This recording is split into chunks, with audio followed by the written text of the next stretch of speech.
Hello, online pipe community. Ethan, Parsimonious Piper here. It is another Cobb Tuesday. I got my Cobb Tuesday cob, got my Cobb Tuesday hat. And yes, it is indeed another beautiful day in the neighborhood, Mr. Fred. Cobb of the week.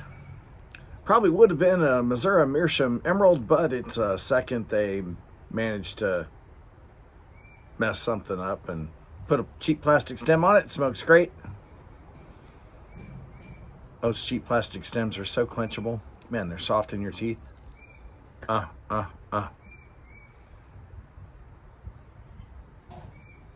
Just perfect.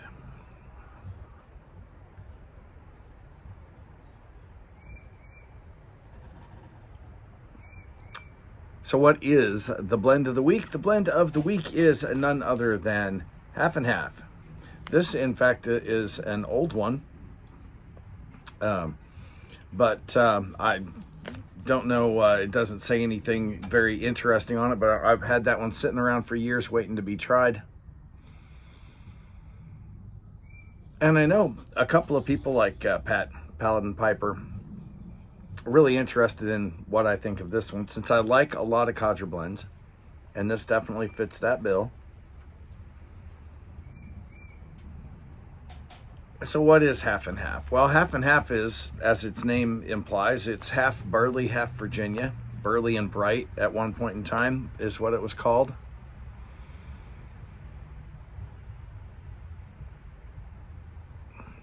But it's also got a topping on it. Anise and miscellaneous, Tobacco Review says. I get something like anise and like a fruity cherry or something.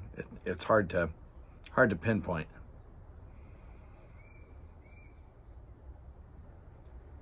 Lights easily, burns easily. It may be a little wet for some, but it works right out of the pouch for me. It's not wet like the Captain Blacks are. It's got a little moisture to it, but not like those ones.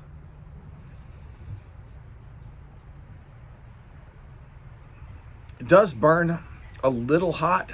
I can't just chooch this like I can, say, Carter Hall. Carter Hall, I can puff away as hard as I want all day when I'm doing yard work and such, and I never have problems with it. This I did have to slow down a little bit a few times. Couldn't just chooch. Flavor's good.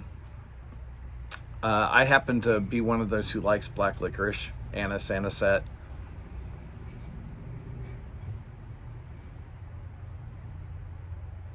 So I don't mind this at all. It does not, however, have the kind of a black licorice flavor, a deep black licorice flavor, the way Orlick's old Dark Strong Kentucky did. And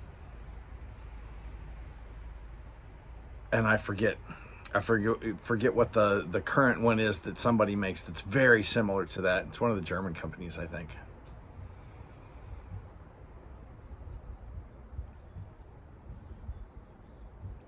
When I go back and transfer this to my Mac, I may look up what that company is and let you know, because I've had it and it's good too. This does not have that kind of a rich licorice flavor. In fact, it's a little chemically. I like the flavor, but that chemically on it knocks it down definitely from a 4 into 3 category. If it had ever aspired to be a 4 for me, just the fact that I seem to taste that. Now, some folks don't. Some folks absolutely love this stuff, and I can see why. It's got very good flavor. It really does. Despite that slight artificial flavor to it, it really is pretty good. But because of that, it's not one that I would reach for over and over again. And the slight heat it generates means that for a Cadre blend, this would not be an all-day smoke for me. I like an all-day smoke to be something I don't have to think about. This I have to think about because I have to slow down, make myself slow down.